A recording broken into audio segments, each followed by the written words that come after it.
Maestro, bienvenido a esta ¿Qué casa tal? editorial. ¿Cómo Qué estás? gusto, estimado Gastón, estar en este espacio tan acogedor y sobre todo en esta casa editorial tan propositiva y moderna. Qué bueno, se agradece muchísimo la visita. Sé que los tiempos andan como a full, así que, pero bueno, vamos a estar platicando de todo un poquito, cómo han sido estos primeros inicios, pero antes que nada, dame una descripción, cuéntame un poquito acerca de ti en un resumen así como de 2 minutitos, para los que no te conocen todavía. Bueno, digamos que soy originario de aquí de Tuxtla Gutiérrez y tengo 43 años y pues papá de 2 niñas. Además de eso, pues con una familia pequeña pero muy acogedora, muy ahora sí válgase la redundancia, muy familiar, ¿no? Bien. Y en la parte académica, pues he estudiado diferentes licenciaturas. Originalmente estudié pedagogía, luego hice derecho y terminé con mercadotecnia. Y bueno, a partir de pedagogía me empecé a involucrar en temas educativos. Me dediqué mucho tiempo a los medios de comunicación también y con un enfoque específicamente en educación. Hice por ahí algunas revistas, hice también algunos programas de televisión digital en materia de educación y de magisterio. Y poco a poco la dinámica me fue llevando a las instituciones gubernamentales. Claro. He estado en varias instituciones de gobierno hasta que finalmente me involucro ya de lleno en el ámbito educativo. Tuve la oportunidad de estar en la Secretaría de Educación del Estado hace 1 o 2 administraciones aproximadamente. Desempeñé varias funciones ahí al interior, entre ellas el área de divulgación. Y ya más recientemente en este ámbito educativo estuve en el Instituto de Capacitación Tecnológica de Chiapas, lo que es el ICATECH, justamente en el área de mercadotecnia, promoviendo los cursos. Y bueno, hoy me toca estar al frente de la Subsecretaría de Planeación Educativa en un espacio que me honra invitarme el doctor Eduardo Ramírez Aguilar, gobernador del estado, y bueno, también el secretario de Educación, el doctor Roger Mandujano Ayala, que me cobija dentro de su equipo de directivo de la Secretaría. Claro. Están en los primeros pininos los desafíos que se han trazado en estos ejes transversales, tanto seguridad, educación, bienestar y demás, son titánicos. Sí, la verdad es que los retos que se ha impuesto el gobernador, como tú bien dices, son titánicos, son bastante ambiciosos y yo creo que no es para menos, porque el Estado, en el escenario en el que se encuentra, demanda y demandaba este tipo de mira de altura, pues, ¿no? No podíamos quedarnos con una visión muy mediana de objetivos a corto y largo plazo. Y entonces una de las primeras tareas, pues como sabes, es el tema de la seguridad. Y bueno, creo que ahí los resultados están a la vista. Hay un ánimo social ya recuperado, hay una paz social que se ha ido restableciendo. Cada vez la situación es más bondadosa. Estos escenarios trágicos que veíamos pues ya han sido atendidos en tiempo y forma.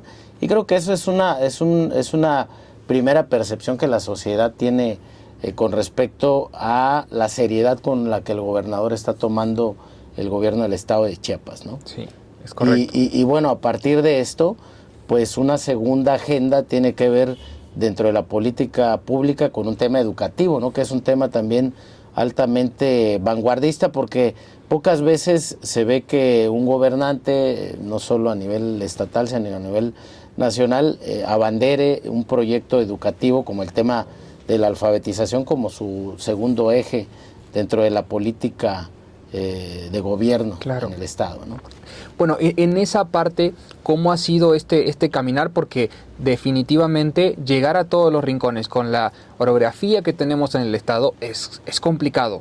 La dinámica justamente requiere de todos. ¿Y cómo ha ido respondiendo la gente? ¿Y cómo ha ido respondiendo la población?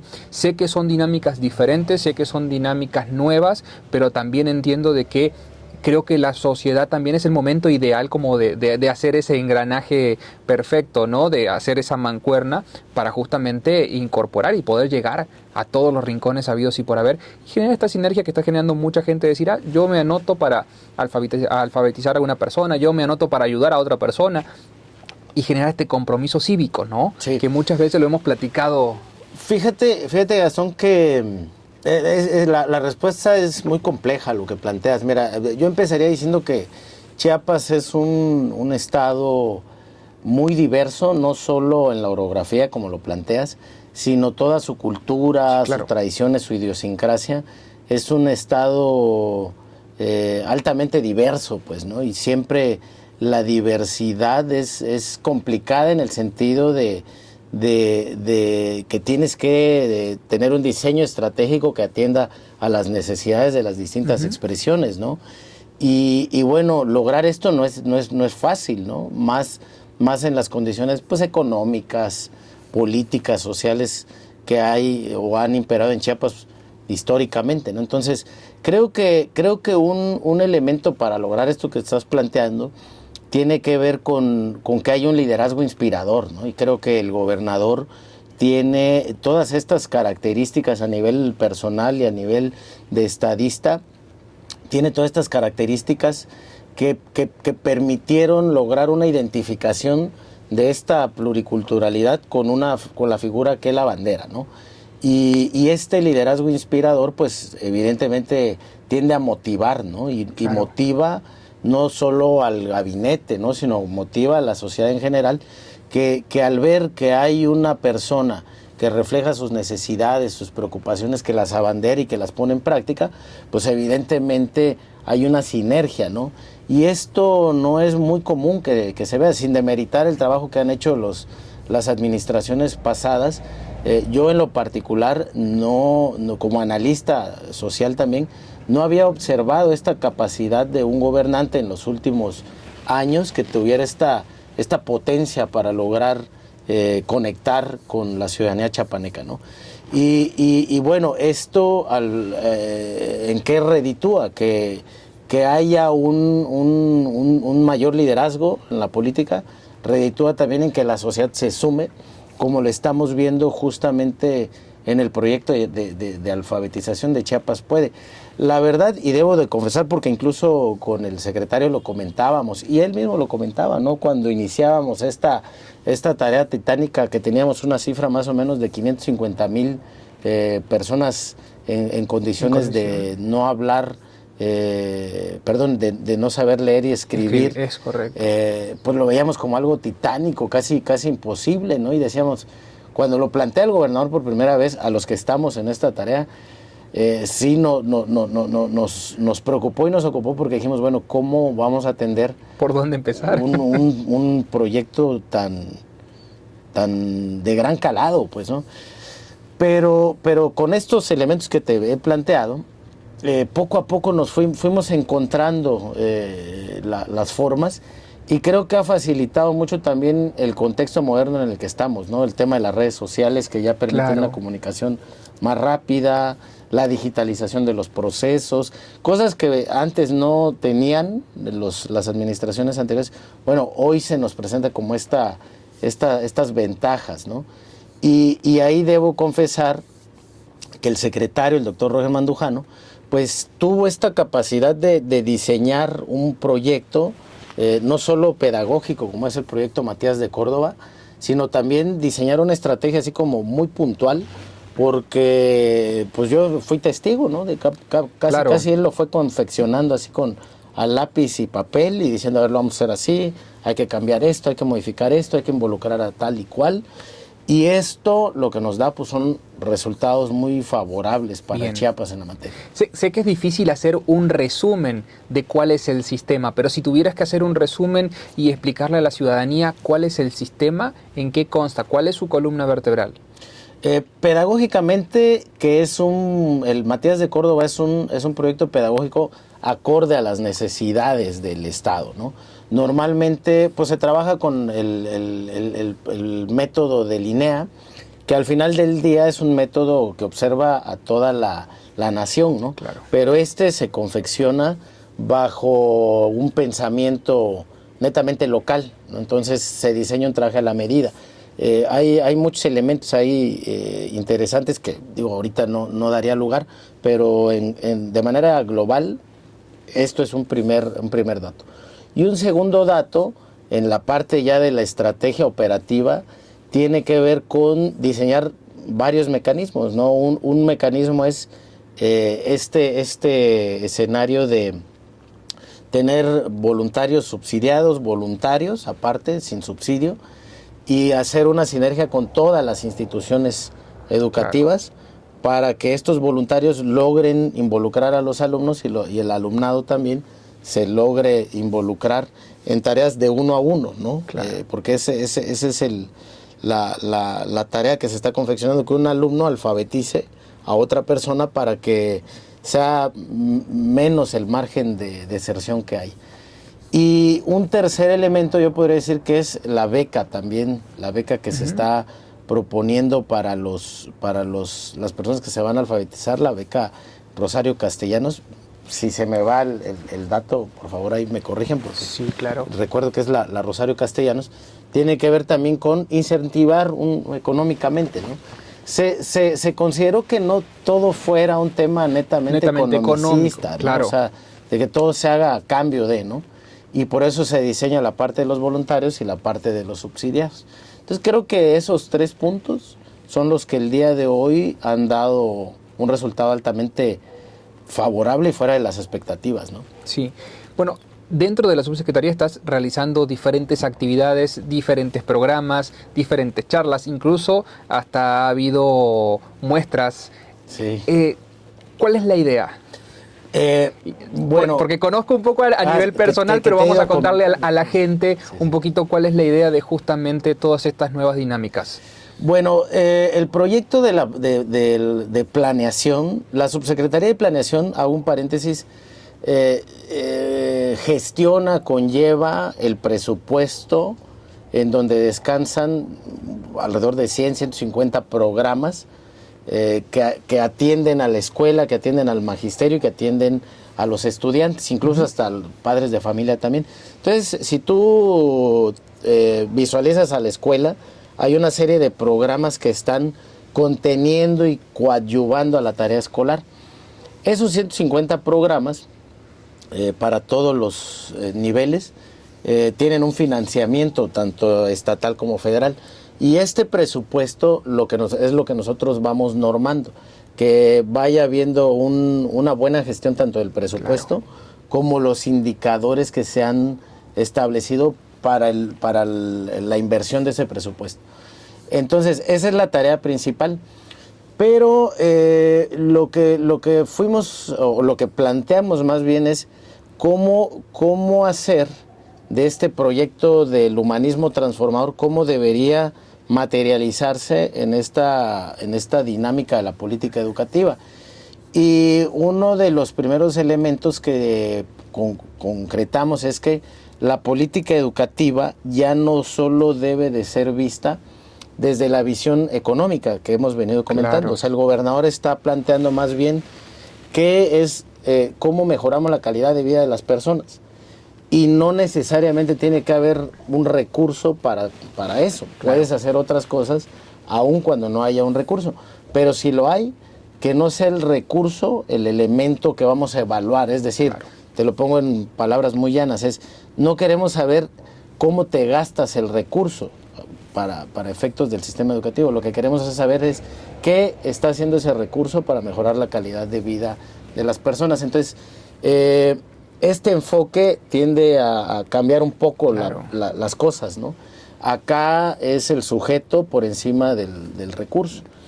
Y sobre esa base, entonces, nos dedicamos a diseñar este proyecto, esta propuesta que todavía se está trabajando, y reparamos con que para hacer posible esto, necesitamos de los compañeros, primeramente, que van gestionando estos proyectos. Es claro, decir, yo no puedo hacer esa transformación si el líder del proyecto no asimila esa idea y también cobra sentido del proyecto que está haciendo, ¿ya?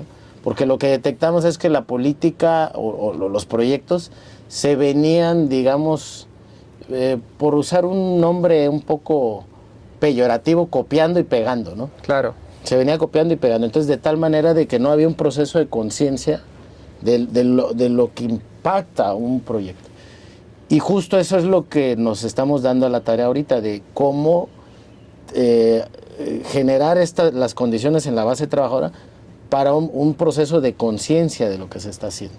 Ok, has estado en muchas presentaciones, acompañando a muchos escritores, realizando muchas dinámicas, porque además sé que te gusta leer mucho y demás. Yo agradezco porque además soy uno... Y además escribo aquí en tu periódico. Sí, por supuesto, la verdad que nosotros estamos súper contentos, pero bueno, esa parte de estar leyendo todo el tiempo y demás, cómo ir contagiándola, cómo ir generando esta dinámica social, ¿no? De leer un poquito más. De hecho, te comento, estamos abriendo justamente un espacio con Julio y demás, del tema de Chiapas Lee y demás, justamente esas dinámicas de compartir, ¿no? De intercambiar los libros. Justamente yo le comentaba que intercambiamos libros ahí y le digo, esta parte de ya ir evolucionando para justamente ir aprendiendo nuevas metodologías sin dejar de estar en el presente, pero pensando que el futuro ya está ahí, la inteligencia artificial ya está ahí, digo, y las dinámicas que tenemos hoy como sociedad, hoy como Chiapas, son muchísimas.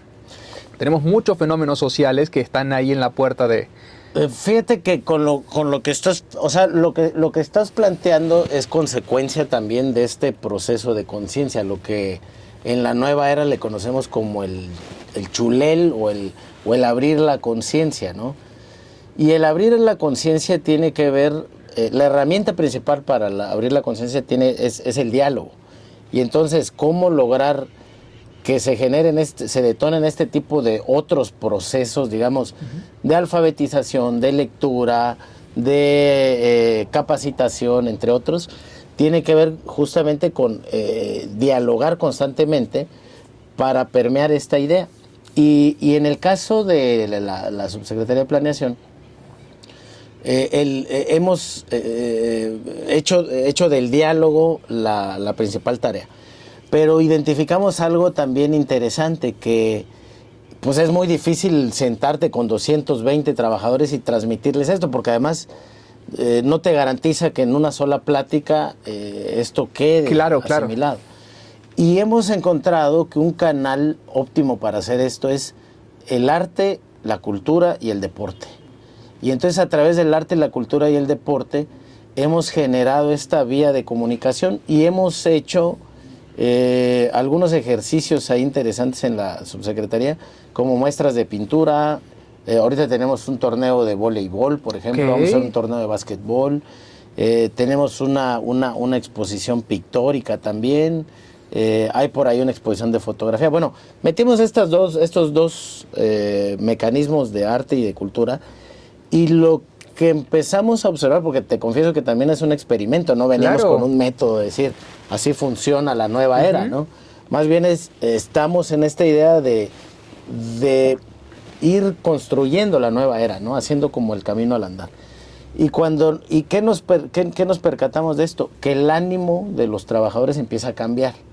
Y entonces empiezan a tener una percepción de que hay una diferente concepción del poder, que hay una mayor retroalimentación con el otro. Ya solamente no es venir por venir. Ya no es venir a hacer una tarea nada más por cumplir y llenar ciertos formatos, sino que ya estoy siendo más empático con la tarea que estoy haciendo. Entonces, como que el ánimo social en este pequeño espacio de la subsecretaría ha detonado cambios. Y estos cambios se han traducido en cosas positivas y en cosas negativas, debo decirlo. O sea, hemos encontrado cosas negativas que la misma comunidad nos ha abierto por la confianza que nos dicen, a ver, está pasando esto que no nos gusta, o esto que hemos venido haciendo ya no se debe de hacer. Y espacios donde antes había opacidad, ya se empieza a descubrir ciertas cosas y estamos obligados a cambiar eso, ¿no? Cosas positivas también, ¿no? O sea, que muchas de la sinergia y de las tareas que se han venido haciendo con mayor éxito, ¿no? Claro. Y entonces el punto está que en la transformación, esta transformación de la que habla el gobernador, nosotros también no la concebimos como transformar todo Chiapas, ¿no? Sino es más bien cómo transformamos ese pequeño espacio que transformando ese pequeño espacio vamos a transformar a la sociedad. Y así es como hemos entendido nosotros la filosofía de la nueva era. Esta palabra que ha estado de moda, vamos a llamarla así, y ahora ya es prácticamente parte de la columna vertebral de lo que serán seguramente estos 6 años de la chiapanequeidad. Bueno, este es el primer concepto con el que detona el gobernador en aquel momento, candidato a la gubernatura. Este fue su estandarte, digamos. Y la chiapanequidad es un concepto acuñado en algún momento por el doctor Fábregas Puig, donde él, digamos, la chiapanequidad lo significa como una mezcla de culturas, ¿no? Chiapas es un mosaico de culturas que conviven y que están en constante retroalimentación, pero además están vivas y en constante transformación. Claro. Entonces el gobernador lo que plantea dice, a ver, tenemos que asumirnos con esta diversidad. A medida que esta diversidad se comprende y se entienda, vamos a tener una mejor calidad de vida. Y la educación tiene esa finalidad, pues, ¿no? Es cómo nosotros también desde el sistema educativo empezamos a vivir esta chiapanequidad y a construir esta chiapanequidad con estas lógicas que te estoy planteando, ¿no? Ahora va una pregunta que no sé si te la han hecho todavía, pero yo creo que es un buen momento. Nosotros, como medios de comunicación y como sociedad, ¿dónde sumamos? ¿Cómo le sumamos justamente a estas nuevas ideas, a esta nueva era? ¿Cómo generamos esa sinergia? Porque definitivamente lo hemos platicado muchas veces, siempre ha estado por ahí el Estado por un lado, la sociedad por el otro, y la idea sería de justamente, ¿no? El caminar en conjunto y cómo hacer esa sinergia justamente para que los tiempos se hagan más cortos, porque hay muchísimo por hacer y porque además hay nuevos desafíos sociales, económicos, sin lugar a dudas. El panorama que había el año pasado no es el mismo que tiene México hoy en día, ni el que tiene Chiapas hoy en día. Los flujos migratorios han aumentado muchísimo y sin embargo la frontera prácticamente está cerrada en el norte, y justamente lo platicábamos con un abogado vez pasada de que, bueno, la dinámica ha cambiado, la situación ha cambiado y es como readaptar hasta inclusive programas que había a nivel gubernamental como para el nuevo esquema que va a vivir el mundo. Fíjate que sé que es complejo porque es un análisis social, sé que te gustan los análisis sociales, pero entiendo también que las dinámicas que nos corren hoy en día son totalmente diferentes a las que pasaban hace 2 meses. Hoy en día todos los días ves una frenesí en los mercados y en un montón de situaciones que eso no sucedía hace 3 meses atrás. Sí, fíjate que, esta es una realidad propia ya de la posmodernidad, ¿no? O sea, es un tema que estamos viviendo en el mundo, todo cada vez más rápido, todo más efímero incluso, porque ayer tuviste una tragedia y hoy ya pasa otra cosa en la agenda y ya no tenemos regreso a la palabra del chulel, de la conciencia. No tenemos estos espacios para procesar lo que se está suscitando, ¿no? Vemos ahorita el tema de la catástrofe que se está generando con este encontronazo entre China y Estados Unidos, el tema de la guerra arancelaria, que son las nuevas guerras, ¿no? Sí. Estábamos acostumbrados a las guerras bélicas de armamento, ¿no? Y hoy no, hoy son aranceles y esto nos obliga a replantear la forma en la que estamos viviendo. Y creo que el papel de los medios de comunicación siempre va a ser fundamental, porque los medios de comunicación tienen que ir generando esta agenda, tienen que ir ayudando a que la ciudadanía empiece a procesar esta información, ¿no? Que deben de tener, digamos, esta capacidad de que estos temas no se pierdan en la fugacidad, ¿no? Sino que haya un seguimiento, sí, incluso hasta pedagógico, ¿no? Porque los medios de comunicación al final educan también. Claro, y te lo preguntaba porque, bueno, hoy en día también están, los números son altos, tanto en Oaxaca, Chiapas y Tabasco, en cómo se usan o se mal usan las redes sociales. Y eso también es algo que en vez de ser una herramienta tecnológica a favor, es una herramienta tecnológica que nos está jugando en contra en mucho sentido, porque no estamos haciendo un análisis sobre eso, no estamos haciendo, diríamos, no estamos dando un seguimiento, y justamente son estos 3 estados que te mencionaba los que justamente generan una dinámica hasta incierta de cómo se comunica, porque ya pareciera es una forma de comunicarse. Sí, fíjate que esto que estás poniendo sobre la mesa son retos de la modernidad educativa, incluso que todavía no tenemos a ciencia cierta los pros y los contras de la tecnología. Y hoy día nos estamos deteniendo desde el sistema educativo también en muchos lugares, porque ya se está tomando con mayor cuidado al ver los fenómenos que se están suscitando con la tecnología. Es decir, niños que tienen acceso a muy temprana edad, que hoy día ya estamos viendo las consecuencias, incluso a nivel anatómico, pues, ¿no? O sea, jorobas en la parte de la cervical. Es correcto. Problemas con las diademas también para cuando juegan videojuegos. Sí, y entonces, el tema de la visión. Entre otros, ¿no? Y cosas más problemáticas todavía que no se perciben, que es la falta ya de atención. Hoy, últimamente hicimos una estadística, tenemos un tema complicado en el tema de problemas de aprendizaje. En TDA y TDAH tenemos alrededor de 3,200 personas del sistema educativo estatal, niños y niñas que están sufriendo estos problemas de aprendizaje, ¿no? Sí. Tenemos problemas de autismo también muy marcados, y esto tiene un factor vinculante con las redes, porque ya los niños, las niñas, incluso nosotros como adultos ya no enfocamos al 100%. Pues, no, definitivamente ese es un tema muy importante, a nosotros también nos incumbe muchísimo. Te comento, justamente el 2 de abril fue el Día del Autismo, y justamente estuvimos grabando bastantes cápsulas y programas y más que van a salir todo el mes de abril y todo el año, incluso con testimonios de mamás, de papás, justamente para hacer conciencia, para diagnosticar este tema, y porque hace unos años atrás estábamos hablando de 1 a 300, después de 1 a 35, y ahora estamos hablando 1 cada 12, cada 15 niños, ya que presenta el tema de algún grado de autismo. Entonces los niveles son muy altos, y definitivamente, como ellos nos dicen, no solamente es esa situación, sino es lo costoso de la medicina, el tratamiento que es muy particular de cada uno de los niños, y después de justamente afrontar ese tema social, y que muchas de esas familias tienen o sufren la particularidad de que el 75% se separan los papis justamente por esa dinámica. Sí, mira, fíjate que la problemática es muy, muy compleja. Qué bueno que estamos tocando este tema, y que tiene que ver justamente con esta nueva fisonomía que le estamos dando a la educación en Chiapas.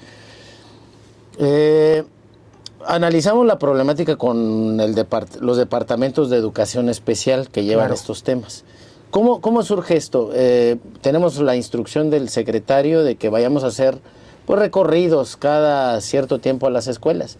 Y en las escuelas lo que yo fui observando en mis recorridos era constantes recomendaciones y quejas también de los maestros, que les habían quitado muchos, le llamamos nosotros USAER o especialistas en estos temas. En estos temas, claro. Y entonces, a partir de esto, observamos que las preocupaciones de los maestros. Para que un niño con TDA o con una condición de esta naturaleza, es muy complicado que lo atienda un maestro.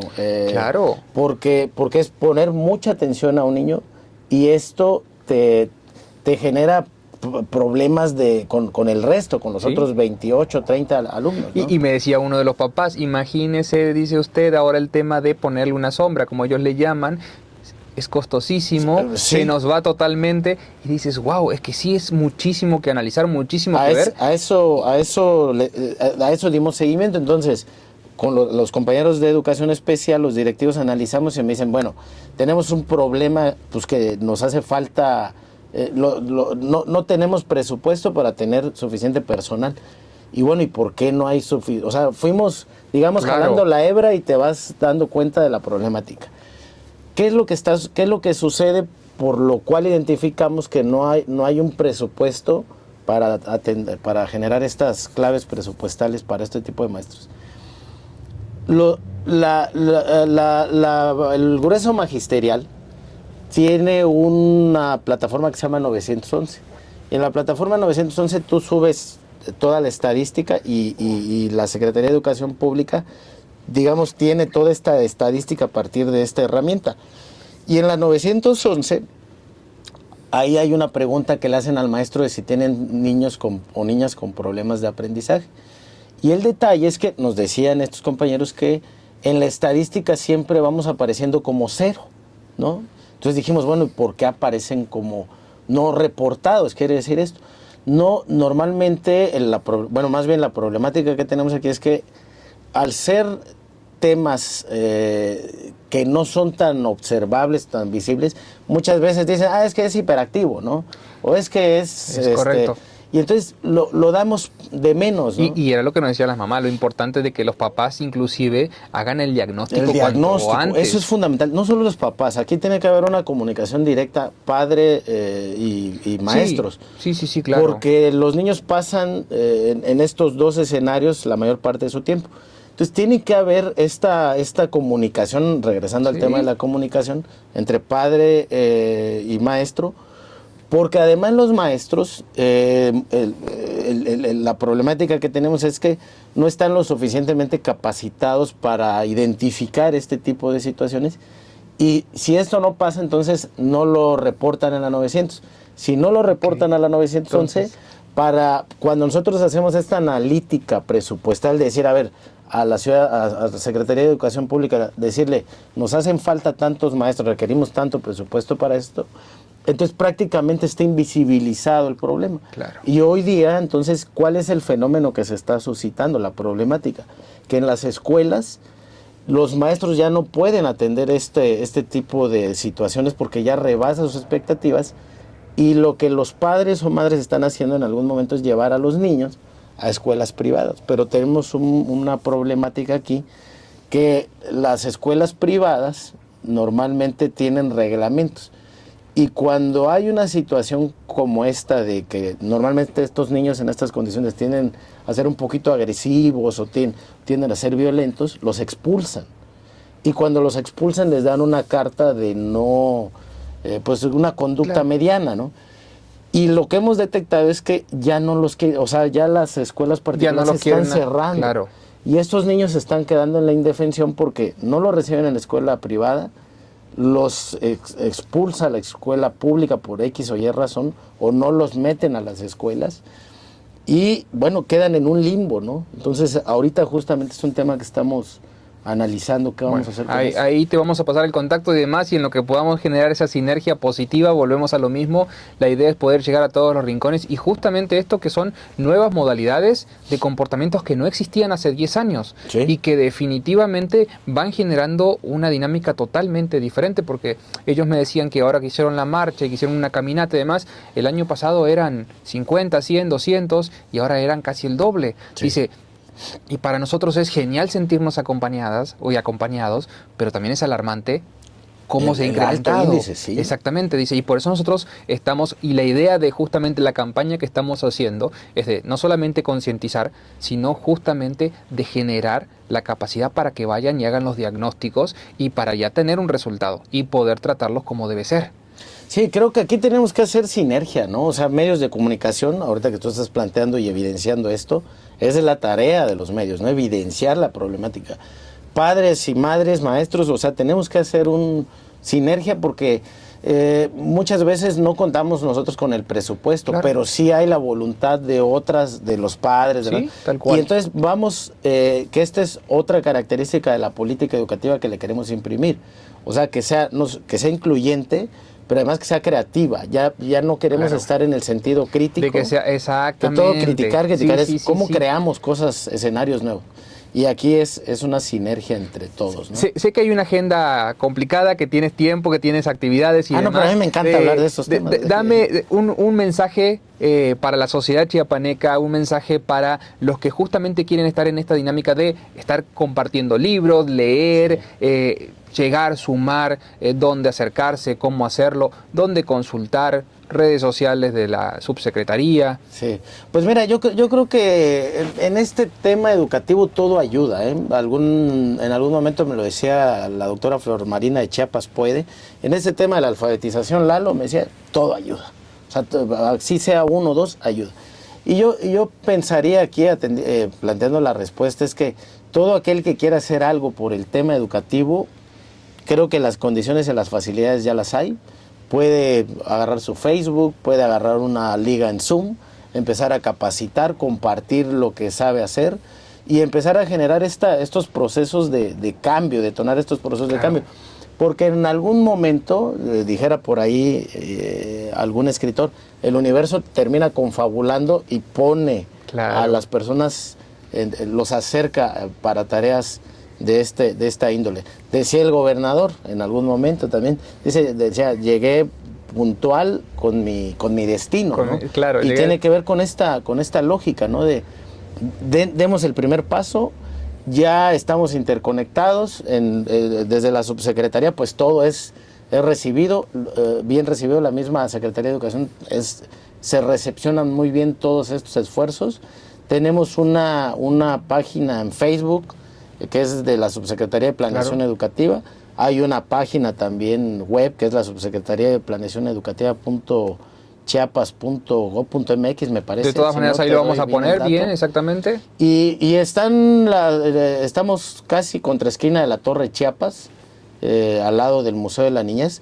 Y bueno, todo lo que quieran proponer, plantear para contribuir a esta tarea que estamos haciendo, pues es bienvenido. Sé que la alfabetización seguirá recorriendo porque están los primeros pininos y demás, pero ¿qué más viene? ¿Cuáles son las otras actividades que tienes ahí en el tintero y que ya se empiezan como a empezar a...? Mira, de la alfabetización te puedo dar un buen dato, que es lo acaba de dar a conocer el secretario y el gobernador.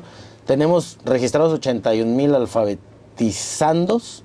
Y cosa que, por ponerte una comparativa, Oaxaca lleva 2,000, nosotros llevamos 81,000.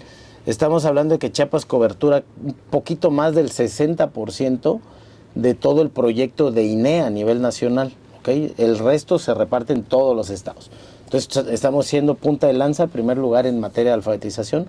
La expectativa del gobernador es que logremos cerrar este año en alrededor de 250,000, los primeros 250,000. Escuchaba, es un desafío enorme. Pero pues creo que ya la bola de nieve ya inició y esto vino para quedarse, ¿no?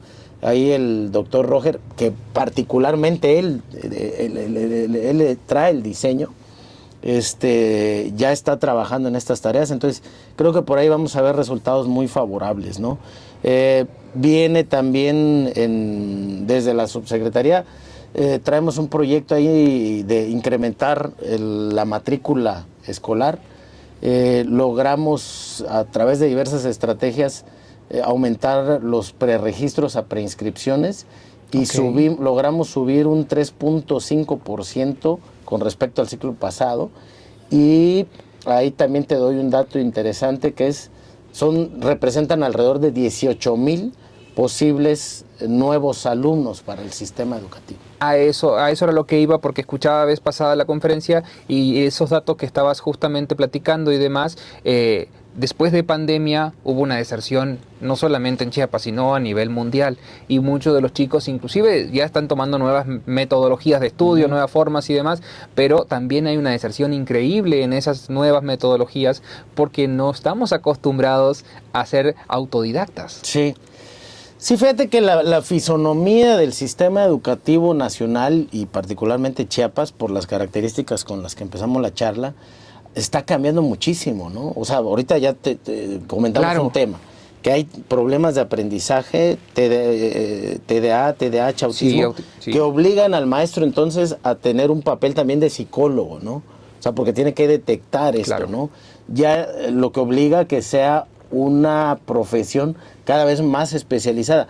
Ya no es como antes, ¿no? En aquellos años del 1900, que con que supieras leer y escribir ya eras maestro. No, ahora te obliga a tener mayores herramientas pedagógicas. Otro elemento también que estamos observando con esto de los preregistros que te comento, es que detectamos alrededor de 39 nacionalidades ya expresadas en el sistema educativo, es decir, nacionalidades de diferentes continentes, de todo el mundo, te podría decir. Claro. O sea, nos llamaron el caso de moldavos, afganos, neozelandeses,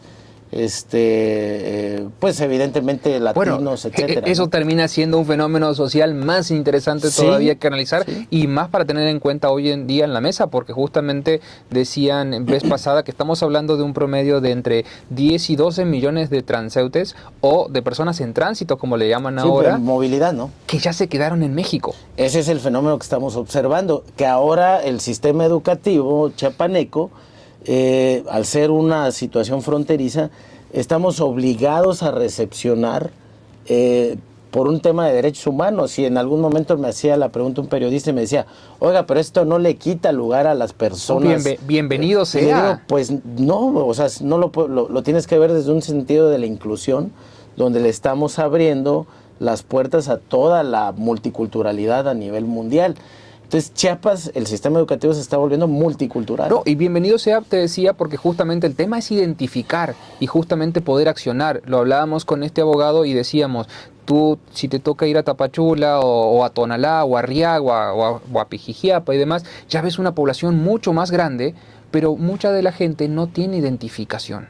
Y el derecho a la identificación, que es un derecho universal, a tener un documento que diga quién eres, la sangre que portas y demás, es fundamental no solamente para ellos, sino para el control y sino para la dinámica también social de los nuevos tiempos. Sí, esto de los documentos es una situación indirecta que obligaría a tomar cartas en el asunto, pero como sistema educativo nosotros no limitamos el acceso y eso fue una del por qué incrementamos los preregistros.